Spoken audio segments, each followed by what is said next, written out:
This is the worst thing I've ever heard. Happy birthday, Rico. Happy 63rd. You look great. Virile as ever. It's a celebration, bitches. How is everybody? Hold on. We don't waste time at the start of this show. Not a big fan of shows that do that. I have to ask this one question, and we're diving in because we have an enemy of the state to address. Where on earth did you find that? That is AI generated. I put in the age 33 for you. Just wanted to create something for you there.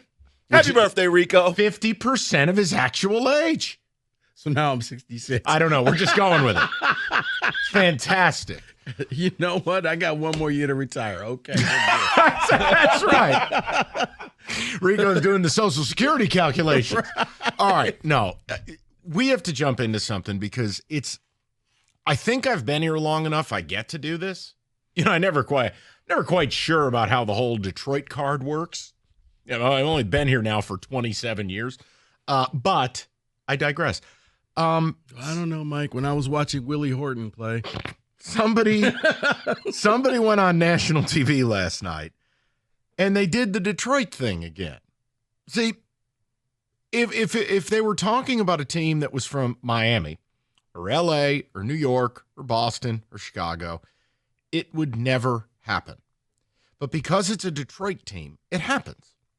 And look, I don't know why it happens. Like, I view all towns, sports-wise, if your teams are good, we talk about them like they're good. And if they're ass, we talk about them like they're ass. But there's a thing with our teams in Detroit. Nobody ever wants to give Detroit props. It's like we're an inconvenient guest at the party. I don't know what it is. So Shaquille O'Neal. No, it's that one relative that you're like, oh, are they coming to? Oh, Detroit's here. Yeah. Damn it. They're related to us somehow. So can we play the audio? So this is inside the NBA. It is the preeminent NBA programming, pregame, postgame. And Shaq-a-Roni decided to do whatever this is, and I want you to just hear him openly disqualify himself twice from even opening his mouth about the Pistons. Take a listen to this. What are we doing? You're on national television. You know, it's the same thing we always joke with Kenny when he leads with, I'm not racist, but. Well, everything you're about to say is racist. So when Shaq says, I don't watch Detroit, we're done here. When you think Chauncey Billups is coaching the team, one problem. He's in Portland. You have now disqualified yourself. So here's my question, right? It's one thing for us in town to say, look, they have a chance to crack the top 5 turnarounds in NBA history. I don't know that they'll get there, but they've got a chance. Bickerstaff should be coach of the year. I just don't think anyone else deserves it more. And it's okay for us to say, look, I can't take them seriously as a contender until A, B, and C. But to say they're boring, that's not true. No. To disqualify them and denigrate them only to then go, well, I don't watch them, or, hey, Ronald McDonald's the head coach. Actually not. It's J.B. Bickerstaff. What are we doing here? That's national television. It is. Why is it always Detroit? Can I ask you, since it is your birthday and you are one of Detroit's sons, what is it about our town? We constantly deal with that. Can I take it a little deeper than this? Full circle? You always do. Well, everybody remembers the MC Hammer tour of 91. Well, proceed. But it actually goes to the whole talk that we did about the Lions and, you know, would you rather be B+ or would you rather be an A? I think Detroiters, like it or not, want to be validated. They need people to talk about them, and they need people to say how great they are. Why?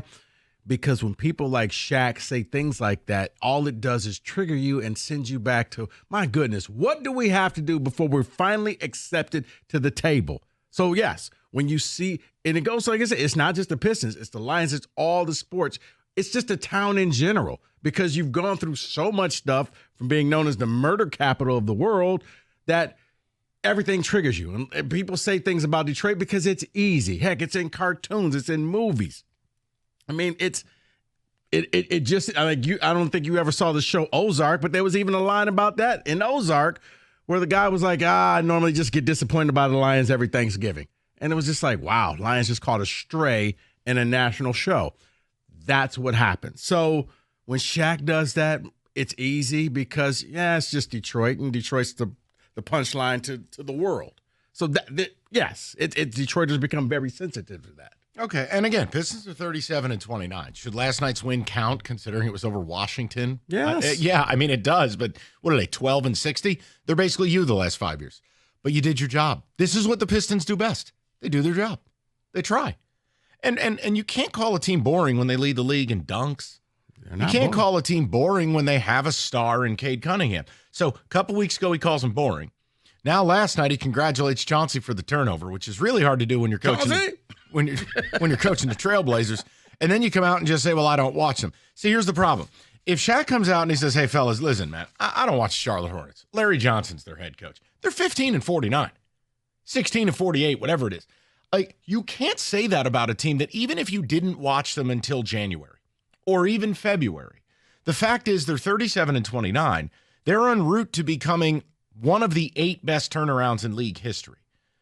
They are going to make a 30-game improvement upon last season, a 35. I mean, the top one, I think, is the Celtics in 08 when they got Ray Allen and KG, and they won like 45 more games. But the bottom line, Rico, it's part of the job. Like, I mean, because you're right. He would never come out and say, yeah, what Monty Williams is doing with the Knicks, I'm telling you, I'm sorry, Shaq, he's not coaching the Knicks. Oh, well, I don't watch the New York team anyway. He'd get fired. Okay. The next day. We're on the same page. He would get fired. I just would like to know from you guys. Like, look, it's one thing when we talk about our own. We live here. I can tell, I've said to you, like, you're not going to be a contender for anything of note until or unless you make a bold move this summer. That's not slander, and I also don't think it's inaccurate. And we also know about the team. But why do our teams get treated this way? Like, it's just, and I don't know what it is in the NBA specifically. Now, this is where I do lean upon your age, and not in a bad way. Rico, the Pistons have always been the uninvited guest. Mm-hmm. Do you realize when you go through the history of the National Basketball Association, count the amount of franchises that have a single title. Now find how many have as many as 2, much less 3. The Pistons are in rarefied air. But think about this, Mike. The Pistons won in spite of everybody. Okay, the league changed the rules twice because of the Pistons. The bad boy Pistons, well, you were beating up Michael Jordan and you did this, so we're going to come up with you can't hand check. You can't do that type of stuff. And then the going to work Pistons. Yeah, we don't like how you won again. Both times they take out the Lakers, and it's just like, well, wait, guys, the Lakers were supposed to win this. You guys actually went out there, tried, and won. I mean, I guess we'll acknowledge you, but yeah, they don't get any acknowledgement. Look, the bad boys to me played stylistically. It was physical, but it still fit in the era.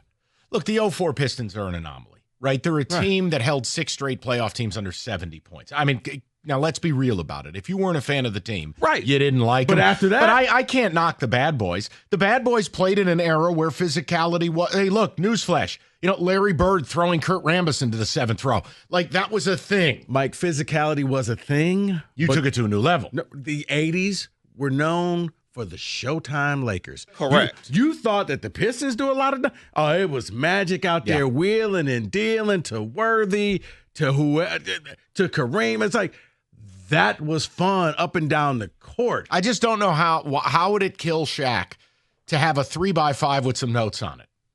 Now, that's supposed to be his job. He's supposed to do that. But nationally, the average person, they don't care about Detroit. I'm sorry. Outside of this city, no one cares about Detroit because, yes, we bring up the bad boys and what they've done, but they get ignored because they were the bridge between the Showtime Lakers and Jordan. And everyone just ignores what they did because whatever, we don't really care about them. You know who else got the same treatment, David? The Rockets. You're exactly right. But here's the thing, too, and you all know I grew up loving Grant Hill. But Grant Hill wasn't famous because he played in Detroit.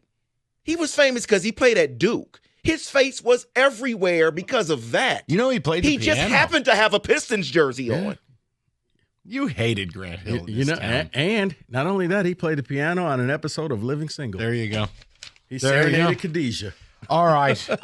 We had to play the audio for you. We'll bump back with it if you're just joining us. A couple of segments start the show. Pistons won again.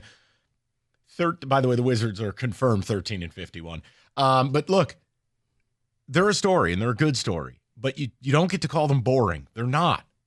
Again, lead league in dunks. Not boring. Because it's easy. I know that, but it just... I know, no, Mike. In the same breath that I can respect Bickerstaff and I can say how incredible the turnaround is, I do get to say they're not a threat to win anything. You've been here long enough, Mike, that you know when you go out of town, hey, where you from? And you just say, yeah, I'm from Detroit, and you get that look like, I know. oh.